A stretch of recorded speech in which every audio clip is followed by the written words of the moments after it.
Bismillahirrahmanirrahim. On the demand of Saktinath Singh Vaishali, ये problem integral transformation की है.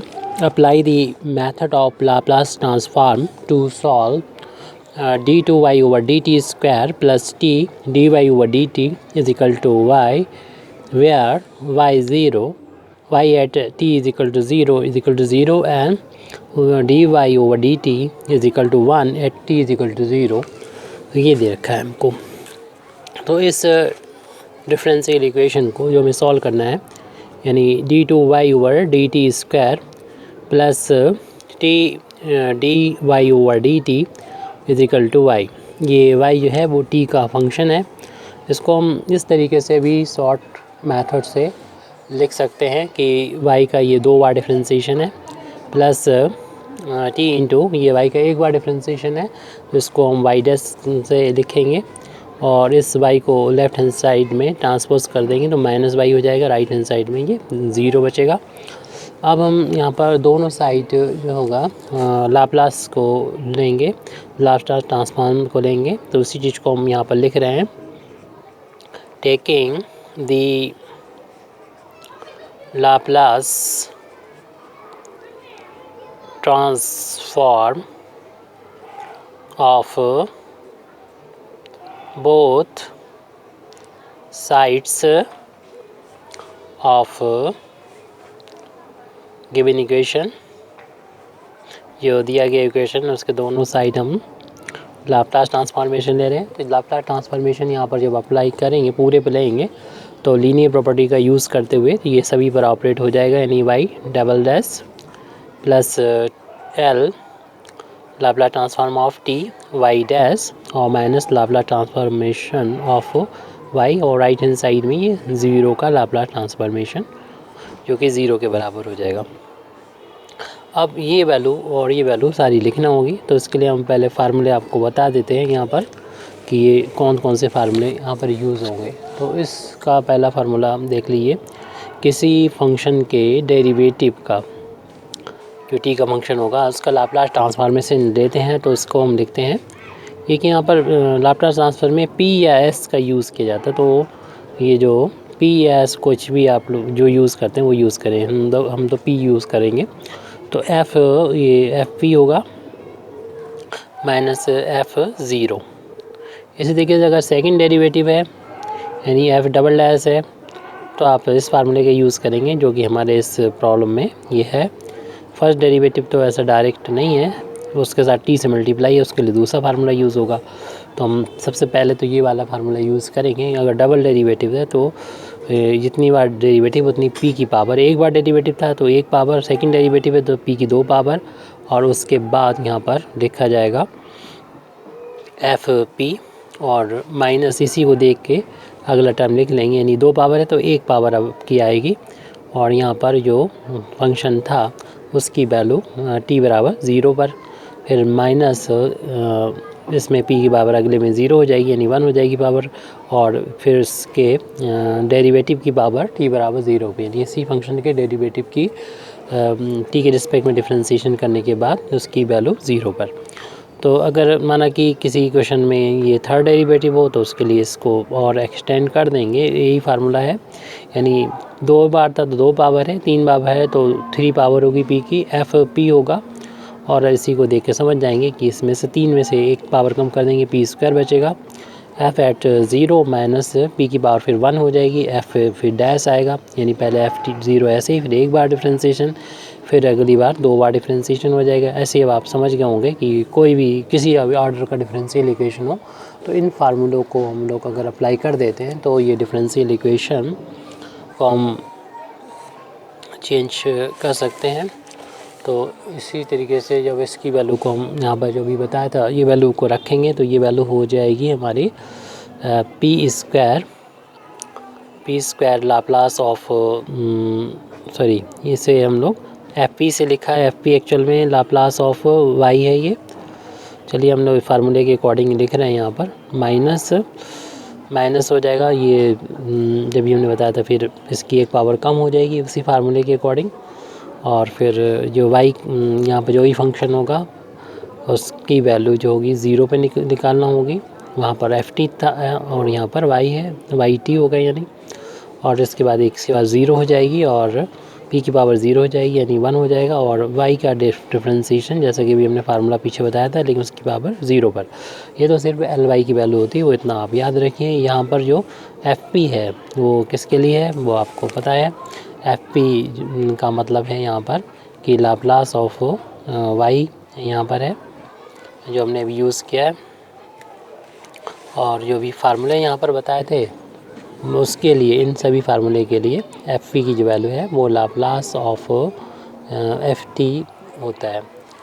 तो हमारा ये एफ टी वाई के इक्वल है, तो इसलिए हमने इसकी वैल्यू इसी के अकॉर्डिंग लिखनी है। प्लस अब इसमें फार्मूला अप्लाई करना है जिसमें टी आ रहा है, तो हम इसे जनरल फार्मूला इसके लिए बता दे रहे हैं। जब पावर इसकी एन पावर हो तो उसके लिए फार्मूला क्या होता है, तो यहाँ पर सभी के लिए फार्मूला बता देंगे। लाप्लास ऑफ टी की पावर एन इंटू, अगर एफ टी हो कोई भी फंक्शन हो हमारा पास, यहाँ पर वाई का डैश है तो इसकी वैल्यू होती है formula -1 to the power n, यानी जितनी बार एन टी की पावर उतनी हो उतनी ही -1 की पावर एन कर दी और उतनी ही बार जो है वो इस का डिफ्रेंसीशन करेंगे, यानी जो भी यहाँ पर लिखा हुआ है पी के रिस्पेक्ट में, लेकिन उसका लाप्लास ट्रांसफॉर्मेशन लेने के बाद, यानी इस फंक्शन का जो भी यहाँ लिखा है उसका लाप्लास ट्रांसफॉर्मेशन लेने के बाद उसको उतनी बार डिफ्रेंसीशन करेंगे जितनी टी की पावर। तो इस फार्मूले को हम अपने यहाँ पर अप्लाई करेंगे, तो इसमें टी की पावर 1 है तो ये हो जाएगा प्लस -1 की पावर 1 हो जाएगा, और एक बार यानी इसको हम डिफ्रेंशिएट करेंगे यानी डी ओवर डी पी, और फिर इस फार्मूले को जो हमने बताया था उसको अप्लाई करेंगे, यानी डिफ्रेंशिएशन किसका करना है, लाप्लास ऑफ जो भी हमारा फंक्शन था, जो वो फंक्शन क्या था वो ये है वाई डैश है। यहाँ पर वाई डैश की वैल्यू को यहाँ पर लिख लेंगे, आ जाएगा। फार्मूला हमने यहाँ पर अप्लाई कर दिया है और माइनस का एल वाई लिख दीजिए, और राइट हैंड साइड में 0 है उसको 0 को यहाँ पर लिख दिया। अब सभी को इसी फार्म में लिख लें इसको, इस टर्म को ब्रैकेट हटाएं और इसकी कुछ वैल्यू भी हमें दे रखी थी उन वैल्यू को भी लिख दें। जैसे t बराबर 0 पर वाई टी की वैल्यू 0 के बराबर है, तो ये यहाँ पर हम इसकी वैल्यू 0 रख देंगे। इसी तरीके से इस वाई डैश का मतलब आपको पता ही है कि वाई डैश का मतलब होता है d y over d t होता है यहाँ पर, क्योंकि इंडिपेंडेंट वेरिएबिलिटी है तो उसकी वैल्यू भी हमको 0 पर जो है वो दे रखी है, यानी t बराबर 0 पर ये वैल्यू डी, इसे वाई डैश कहेंगे, उसकी वैल्यू 1 के बराबर दे रखी है। तो इन सारी वैल्यू को यहाँ पर पुट कर देंगे तो ये वैल्यू हो जाएगी पी स्क्वायर एफ पी और माइनस पी इंटू ये वैल्यू 0 है दी गिवन, और ये वैल्यू 1 के इक्वल ले रखी है, अभी ब्रैकेट में ही रखें इसको, और ये प्लस माइनस के इंटू माइनस हो जाएगा और डी ओवर डी पी। और अब इसमें हम ये वाला फार्मूला लगा देंगे जो यहाँ पर शुरू में बताया था कि फर्स्ट डेरिवेटिव अगर हो किसी का तो उसकी वैल्यू ये इतने के बराबर होती है, तो ये फार्मूला यहाँ पर लगा देंगे तो ये हो जाएगा, यानी पावर p होगा, एक पावर एक बार डिफ्रेंशिएशन हो रहा है तो एक पावर और एफ पी, और फिर माइनस का जो भी डेरिवेटिव जो भी हो जिसका भी डेरिवेटिव हो तो उसका विदाउट डेरिवेटिव की वैल्यू एट 0 पर हमें यहाँ पर लिखनी होगी।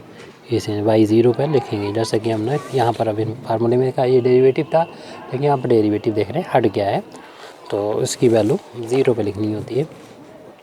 तो हमने एल वाई डैश की वैल्यू यहाँ पर इस ब्रैकेट के अंदर रख दी है, डाल दी है।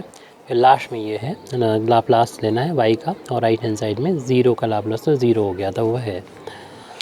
अब ये थोड़ा सा सॉल्व हो चुका है, यानी इसको हम लोग इस तरीके से भी लिख सकते हैं कि पी स्क्वायर इस ये एक्चुअल में डिनोट कर रहा है लाप्लास ऑफ वाई को डिनोट कर रहा है, जैसे कि पहले बता चुके हैं, और ये वैल्यू 0 होगी, ये वैल्यू -1 है वो लिख दिया, minus D over D P. अभी हम यहाँ पर वाई 0 की वैल्यू जो दे रखी शुरू में 0 वो रख देंगे, तो पी एफ पी की वैल्यू वापस कर दें जैसे कि अभी यहाँ पर लिखी है शुरू में, तो इसे एल वाई कर दें, एक ही नोटेशन में रखें तो आसानी रहेगी। ये वैल्यू हमने 0 डाल दी है माइनस एल वाई, और इसका भी शॉर्ट नोटेशन भी हम लोग यूज़ करेंगे ताकि हमें पहचानने में आसानी हो कि ये डिफरेंशियल इक्वेशन कैसा है। एल लिखा होगा, थोड़ा सा कन्फ्यूज़न रहेगा।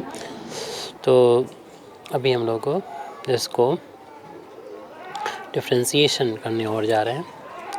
तो इस डिफरेंशिएशन तो पहले इसको लिख देते हैं, या इसको शॉर्ट नोटेशन पहले लिख दें, यानी हम शॉर्ट में इसको एल वाई को लिख दें वाई।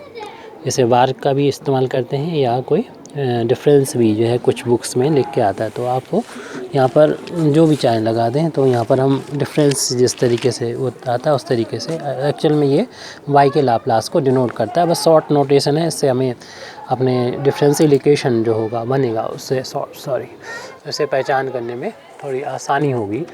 तो ये वैल्यू है वो लिख दें यहाँ पर पी स्क्वायर, इससे हमने वाई वार का यूज़ किया है, माइनस का ये डी ओवर डी पी, यानी शॉर्ट नोटेशन लिख दिया, वार या कुछ भी हो पी इंटू ये इसी तरीके से वाई। चलिए हम वार का यूज़ कर लेते हैं, और माइनस ये ज़ीरो है, छोड़ दीजिए इसको, माइनस इसी को भी एल वार बराबर ज़ीरो। अब इसमें थोड़ा सा हमें डिफरेंशिएशन करना रह गया है, फिर ये डिफरेंशियल इक्वेशन किस तरीके का होगा उसको हमें देखना होगा। इस टर्म को लिख देंगे तो ये वैल्यू जो है वो है पी स्क्वायर वाई वार माइनस 1, और इसमें फर्स्ट सेकंड लगा दीजिए, फर्स्ट फंक्शन इसे और सेकंड इसे मानेंगे। First function as it differentiation of second, तो इसको हमें डिफरेंशिएट करना पड़ेगा। तो इसका डिफरेंशिएशन हो जाएगा d y bar upon d p, और प्लस फिर सेकंड फंक्शन एज इट, और डिफरेंशिएशन ऑफ फर्स्ट पी का पी के रिस्पेक्ट में डिफरेंशिएशन 1 हो जाएगा, minus y bar is equal to 0। इस ब्रैकेट को हटा दीजिए तो ये वैल्यू हो जाएगी पी स्क्वायर वाई वार माइनस 1, माइनस का हो जाएगा P D y bar upon d p, और ये भी माइनस का हो जाएगा वाई वार माइनस वाई वार ये इक्वल टू 0। ये 2 टाइम्स वाई वार हो जाएंगे, तो इनको यहाँ पर हम लोग इकट्ठा करके अभी नोट कर लेंगे। तो ये वैल्यू हो जाएगी, इस डेरिवेटिव को पहले शुरू में लिख दें क्योंकि ये सबसे बड़ा ऑर्डर है डेरिवेटिव का, माइनस पी। तो स्टैंडर्ड फॉर्म में लिखने की कोशिश कर रहे हैं जो डिफरेंशियल इक्वेशन होता है। तो इसको टर्म को लिख दिया, और फिर इसके बाद में हम ये तीनों एक ही हैं, पहले इस टर्म को लिख दें। तो ये प्लस का पी स्क्वायर वाई वार है, ये दोनों जुड़ जाएंगे तो 2 टाइम्स वाई वार हो जाएगा, माइनस 1 है उसको लिखें राइट हैंड साइड में 0 से। अब इन दोनों टर्म्स में हमें वाई वार कॉमन मिल रहा है, तो देख रहे हैं कि डिफरेंशियल इक्वेशन वाई वार में मिल गया। मीन्स मेरा यह है कि जो यहाँ पर डिफरेंशियल इक्वेशन में होता है डिपेंडेंट वेरिएबल और इंडिपेंडेंट वेरिएबल, तो यहाँ पर जो डिपेंडेंट वेरिएबल है वो वाई वार बन चुका है। तो माइनस पी डी वाई वार ओवर डी पी, ये था फर्स्ट टर्म, वो लिख दिया हमने यहाँ पर। और जैसे कि हमने बताया था कि हम कॉमन लेंगे इस टर्म में से, तो इन टर्म में से दोनों में वाई वार कॉमन लेने पर हमारे पास ये बचा है, यानी पी स्क्वायर माइनस का 2 बचा है वाई बार माइनस का 1 इज इक्वल टू 0। अब इसके कोफिशिएंट को माइनस प्लस का 1 बनाने के लिए माइनस पी से पूरी इक्वेशन को डिवाइड कर देंगे, तो हमारे पास बचेगा ये बचेगा, यानी डी वाई बार ओवर डी पी बचेगा, और फिर हमने माइनस पी से डिवाइड किया है, तो इसको माइनस पी से डिवाइड किया है, यानी माइनस पी से पी स्क्वायर माइनस का 2 वाई बार, और ये तो प्लस का हो जाएगा 1 अपान पी। अगर माइनस पी से डिवाइड करेंगे राइट हैंड साइड में डिवाइड करेंगे 0 को माइनस पी से, तो ये वैल्यू जो होगी वो 0 के इक्वल ही रहेगी। अब इसमें इसको सेपरेट करके हम लोग लिख देंगे, तो डी वाई बार ओवर डी पी, इसको सेपरेट करके लिखेंगे तो ये अपन ये करेंगे तो ये तो माइनस वाला होगा और पी बचेगा ऊपर, और ये करेंगे तो माइनस माइनस कैंसिल हो जाएगा, तो 2 अपान पी हो जाएगा। इसको हम प्लस वैल्यू को पहले लिख दें, यानी 2 अपान पी और माइनस ये पी हो जाएगा वाई बार। इस टर्म को हम राइट हैंड साइड में ले जाएँ तो माइनस 1 अपान पी हो जाएगा। और हम देख रहे हैं वाई बार में, यानी जो डिपेंडेंट वेरिएबल वाई बार है उसके रिस्पेक्ट में ये एक लीनियर डिफरेंशियल इक्वेशन आ गया है, तो लिख देंगे which is linear differential equation. और यहाँ पर डिपेंडेंट वेरिएबल है वो तो p के इक्वल है, सॉरी डिपेंडेंट पी बाई बार है और इंडिपेंडेंट वेरिएबल पी है। जिस तरीके से हमारा डिफरेंशियल इक्वेशन ऐसा होता है d y over d x plus का p by is equal to q होता है। तो इसका हम लोग जानते हैं इसे सॉल्व करने का मेथड जो होता है कि लीनियर डिफरेंशियल इक्वेशन है, सॉल्व करने का मेथड होता है कि इंटीग्रेटिंग फैक्टर पहले निकालते हैं तो ई की power P into D x होता है और उसके बाद इसका सोल्यूशन जो होता है वो लिखना होता है। तो y into integrating factor is equal to q into integrating factor और d x plus constant of integration c, इसे जोड़ देते हैं। तो इंटीग्रेटिंग फैक्टर यहाँ से हम लोग फाइंड कर सकते हैं। तो इंटीग्रेटिंग फैक्टर की जो वैल्यू है, इंटीग्रेटिंग फैक्टर की वैल्यू इसके लिए हो जाएगी क्योंकि जो ये पी जो है तो इसका जो कोफिशिएंट होगा वो पी का काम करेगा। तो इंटीग्रेटिंग फैक्टर होता है e to the power p, p मतलब जो भी ये पावर है यानी 2/p माइनस पी। और इसको हम डिपेंडेंट वेरिएबल हमारा इनका तो x था, फार्मूले में x था तो ये x आ गया, dx यहाँ पर अपना p है तो इंडिपेंडेंट वेरिएबल p यहाँ लिख दिया। अब इन दोनों टर्म्स का इंटीग्रेट करना होगा e की पावर में, तो 2 बाहर ले लेंगे, यहाँ बस 1/p का इंटीग्रेशन करना पड़ेगा और माइनस फिर p का इंटीग्रेट करेंगे। तो e to the power 2 into 1/p जो होता है उनका इंटीग्रेशन log p होता है और p की पावर 1 है और इंटीग्रेट करते हैं तो एक पावर बढ़ जाती है यानी 2 हो जाएगी, अपान में 2 हो जाएगा। और ये लॉग में हम लोग जानते हैं ये इनटू जो होता है वो पावर में चला जाता है तो इसे e की पावर लिख देंगे log p स्क्वायर लिख देंगे माइनस p स्क्वायर बाई 2 और इसको अलग अलग पार्ट में बांट देंगे यानी e की पावर log p स्क्वायर और इंटू ई की power minus p square by 2 ऐसे लिख देंगे। और हम लोग जानते हैं e की पावर अगर log होता है ये दोनों एक दूसरे को हटा देते हैं, काट देते हैं, हट जाएंगे तो ये ओनली कितना बचेगा, पी स्क्वायर बचेगा इंटू और ये बचेगा इंटू हो जाएगा p की power minus p square by 2 हो जाएगा। तो इससे इस तरीके से इंटीग्रेटिंग फैक्टर निकाल लिया। अब हम इस लास्ट में जो डिफरेंशियल इक्वेशन मिला था इसका हम सोल्यूशन लिख सकते हैं इस अपना स्टैंडर्ड जो फार्मूला आता है उसका यूज़ करते हुए कि क्या होता है y into integrating factor q into integrating factor d x plus c. तो यहाँ पर y की जगह पर हमारा y बार है तो इस सोल्यूशन को हम इस इक्वेशन 1 नंबर 1 डाल देते हैं तो कर सकते हैं, लिख सकते हैं solution of differential equation 1 is, तो यहाँ पर लिखेंगे वाई बार, ये वाई बार होगा अगले पेज पर हम लोग देख रहे हैं।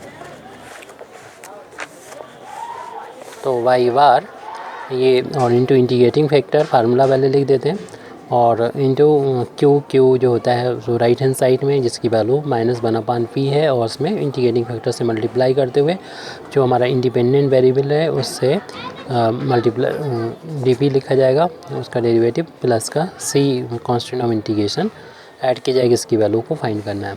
इंटीग्रेटिंग फैक्टर जो हम लोगों ने फाइंड किया अभी उसकी वैल्यू लिख देते हैं। वो वैल्यू आई थी p square e to the power p square और e to the power minus p square by 2, ये वैल्यू हमने लिख दी है। माइनस यहाँ से बाहर ले लेंगे इंटीग्रेशन के साइन से, 1/p बचा, इंटीग्रेटिंग फैक्टर की वैल्यू में लिखना है p square e to the power minus p square by 2 d p plus constant.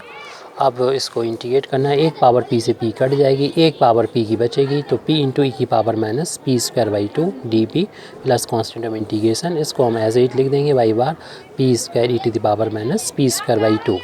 अब इसको सॉल्व करने के लिए हम मान लेते हैं इस पूरी वैल्यू को थोड़ी देर के लिए, यानी माइनस के साथ में मान लिए या फिर यस माइनस के साथ में ही टोटल वैल्यू को हम मान लेते हैं, यानी माइनस पी स्क्वायर बाई 2 को कुछ मान लेते हैं जैसे कि u मान लेते हैं। तो इसका जब डिफ्रेंशिएशन करेंगे तो माइनस 1/2 तो कांस्टेंट है बाहर ले लेंगे और p स्क्वायर का डिफ्रेंशिएशन करेंगे तो 2p हो जाएगा और p का dp हो जाएगा और u का du हो जाएगा। 2 से 2 कैंसिल हो जाएगा, माइनस आप राइट हैंड साइड में भेज दीजिए तो ये वैल्यू बचेगी p dp is equal to minus right hand side में भेजा तो du हो जाएगा। तो इस देख रहे हैं p dp की जगह पर हम लोग लिख सकते हैं माइनस का u रख सकते हैं, बाकी वैल्यू लिख दीजिए y bar into p square e to the power minus p square by 2 is equal to minus p की जगह पर हो जाएगा माइनस पी डी पी के यहाँ पर माइनस डी यू रख देंगे। ई की पावर बन गया, ये हमने माना था इसको ई की माइनस पी स्क्वायर अपान 2 को माना था, यू के इक्वल माना था टोटल, और ये वैल्यू माइनस का डी यू के इक्वल आ गई। प्लस कॉन्स्टेंट सी था वो लिख दिया, माइनस इसमें से बाहर निकल के इसको प्लस बना देगा, यानी प्लस का हो गया। ई की power you into D you हो गया, और हम लोग जानते हैं ई की पावर यू का इंटीग्रेशन ई की पावर यू ही होगा।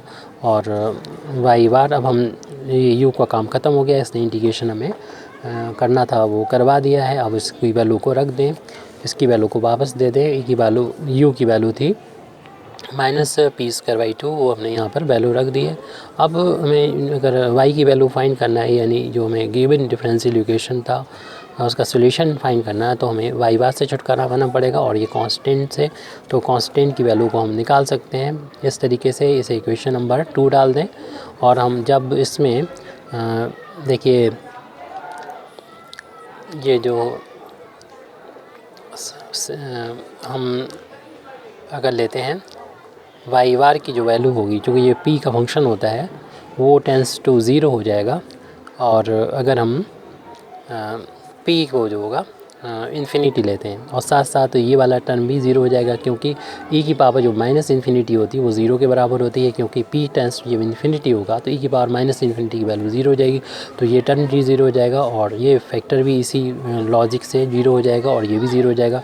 तो इक्वेशन नंबर 2 में ये वैल्यू रखेंगे तो इक्वेशन नंबर 2 हमें प्रोवाइड करेगा 0 इज इक्वल टू 0 प्लस का सी, इससे सी की वैल्यू हमको 0 मिल जाएगी। ये सी की जो वैल्यू है इसे इक्वेशन नंबर 2 में वापस कर दीजिए। इक्वेशन नंबर 2 में जब वैल्यू ये वापस करेंगे तो हमको वैल्यू मिल जाएगी y bar into p square e to the power minus p square by 2 is equal to e to the power minus p square by 2, क्योंकि सी की वैल्यू तो 0 हो गई। अब हमें क्या करना चाहिए, वाई बार यहाँ पर निकालने के लिए इसको ट्रांसपोज कर देंगे राइट हैंड साइड में, इन टर्म्स को ले जाएंगे तो वाई बार मिल जाएगा हमको e to the power, right hand side में था पी स्क्वायर बाई 2, और डिवाइड हो रहा है ये फैक्टर से p square into e to the power minus p square by 2 factor से डिवाइड करेंगे तो ये पूरा 1 टाइम्स कैंसिल हो जाएगा। तो वाई बार की वैल्यू मिल रही है, वाई बार की वैल्यू मिल रही है 1 पी स्क्वायर। वाई बार क्या था, ये लाप्लास ऑफ वाई था, ये वैल्यू 1 पी स्क्वायर की इक्वल मिल रही है। अगर हमें वाई की वैल्यू निकालना है तो हमें लाप्लास को दे जाएंगे राइट हैंड साइड में, इन्वर्स में बदल जाएगा 1 पी स्क्वायर हो जाएगा। और आप ये फार्मूला जानते हैं अच्छी तरीके से कि जब ये हम आपको बता रहे हैं कि लाप्लास टी एन की वैल्यू निकालते थे तो गामा n+1 अपान पी की जो पावर थी वो n+1 हो जाती है। यहाँ पर यानी जितनी पावर है नीचे उतनी ऊपर बनाने के लिए हमें इसको इसी जैसा बनाने के लिए 2 से कर देना चाहिए, यानी गामा जैसे 2 है तो इसमें गामा 2 यहाँ पर लिख देना चाहिए, क्योंकि जितनी p की पावर हो तभी हम इसको इधर ले जाएंगे तो t इन्वर्स आ जाएगा, लाप्लास इन्वर्स गामा n+1 अपान p की पावर 1। इस फार्मूले को जो है अगर हम अप्लाई करना चाह रहे हैं तो इसके ऊपर ये इतना ही होना, जितनी पावर p की उतनी ऊपर गामा में होना चाहिए। तो हम गामा में बनाने के लिए इसमें कर दिया हमने गामा से इंटू, क्योंकि गामा जो 2 होता है उसे अगर फैक्टोरियल में कन्वर्ट करते हैं, अगर ये पॉजिटिव इंटीजर होता है तो फैक्टोरियल में बदलते हैं जब तो इससे कम आता है, यानी 1 आएगा, और फैक्टोरियल 1 की वैल्यू 1 होती है। तो इस 1 की जगह पर हमने फैक्टोरियल 1 लिखा और इस 1 की जगह गामा 2 लिख दिया, कोई दिक्कत नहीं। और इसलिए इस फार्मूले को जब हम यहाँ पर अप्लाई करेंगे तो ये वैल्यू जो होगी वो टी स्क्वायर के बराबर आ जाएगी। इसलिए वाई की वैल्यू जो है वो यहाँ पर ये थोड़ा सा गलती हो रही है कि क्योंकि ये जो है इस फार्म में भी हमने कन्वर्ट करके नहीं दिखाया, तो इसको डायरेक्ट भी आपको पता होगा, हमने तो बहुत डिटेल में किया है तो कन्फ्यूज़न हो रहा है, यानी गलती हो गई। लेकिन इस 2 को अभी इस फार्म में लिखना है, यानी n+1 के रूप में, तो n+1 ये आ गया और अपान में क्या p की पावर 1+1। तो देख रहे हैं जहाँ जहाँ पर n है वहाँ पर अब हमारा 1 है, तो इसलिए ये वैल्यू जो होगी t की पावर 1 आ जाएगी, यानी y की वैल्यू जो होगी वो t की पावर 1 यानी t के बराबर आ गई। ये जो है वो आपका गिवन डिफरेंशियल इक्वेशन का रिक्वायर्ड सॉल्यूशन है। Thank you very much indeed for listening me. वाक़िअत दावाना अल्हम्दुलिल्लाहि रब्बिल आलमीन।